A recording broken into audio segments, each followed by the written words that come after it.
Ihaw kami ng baboy today. Yan, na-marinate na. Hindi ko lang na-videoan yung pag-marinate niya kanina. Yan, tapos bangos. Tapos yan, nire-ready na ang bangos. Ihaw din yan. Kaya ano din siya sa ano. Yan na. Mag-marinate na ng bangos. Paminta. Bitchin konti. Asin. Saka bawang. Yan. Ito yung lemon. Lemon.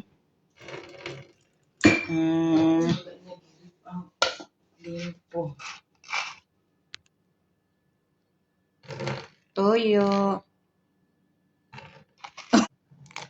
Ay, hiwa-hiwaan siya para papasok sa loob yung kanyang mga lasa. Mga ingredients ng yan. Ingredients. Ayun.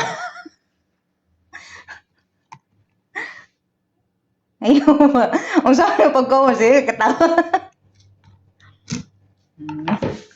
Tapos yan, lagyan siya ko toyo konti.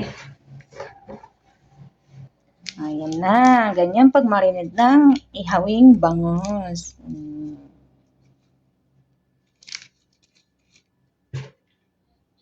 Yay, sarap niyan.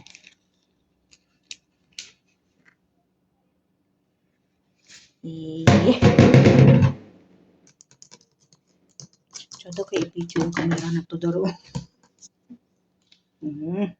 Yay. Kakagutom. Yan na siya.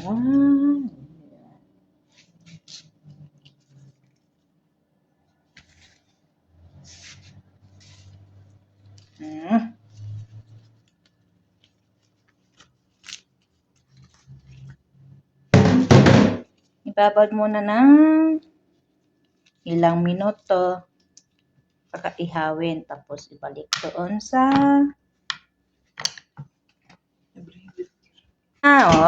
at ayun. Yan na. Start na tayo mag-ihaw ng bangos. Sa oven lang kasi wala kaming oling. Yan. Ihaw na tayo. Yan. Balik na rin na natin siya. Oho. Okay.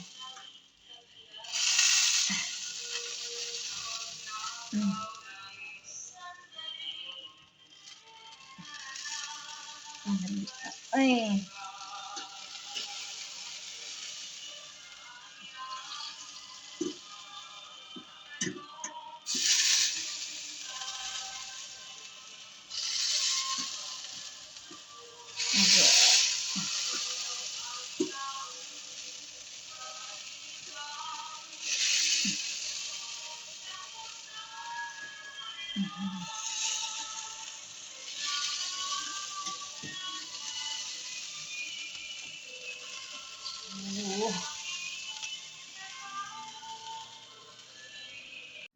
Yan, lamig na ang among sinugan.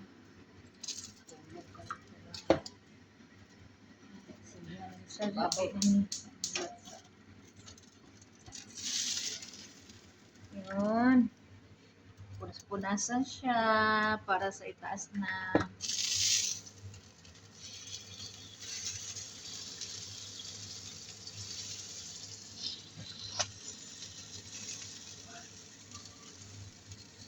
Tapos pasagdan lang siya ablion niya para ang baho niya matanggal ba.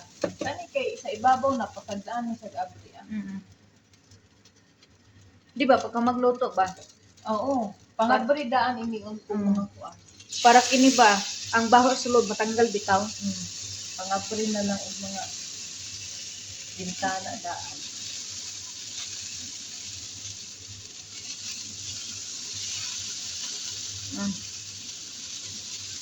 Unang dili pwede sa gawas dili kay na Ang baho. Mamoy bag kayo. Unsa man taw nimo ni pagkuan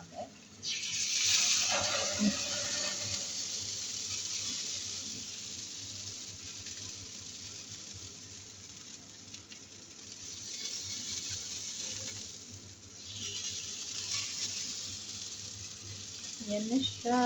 Yummy yummy ng inihaw. Wow.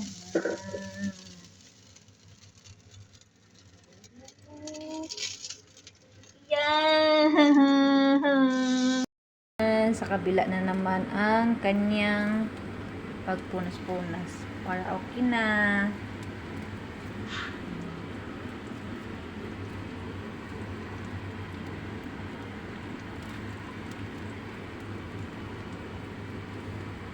Parang inasal lang ang ano niya. Muta oh.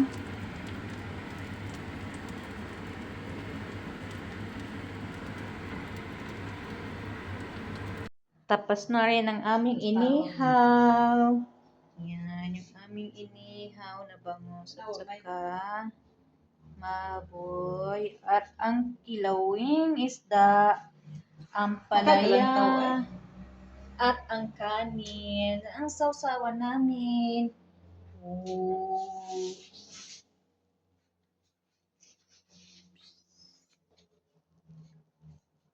Wow.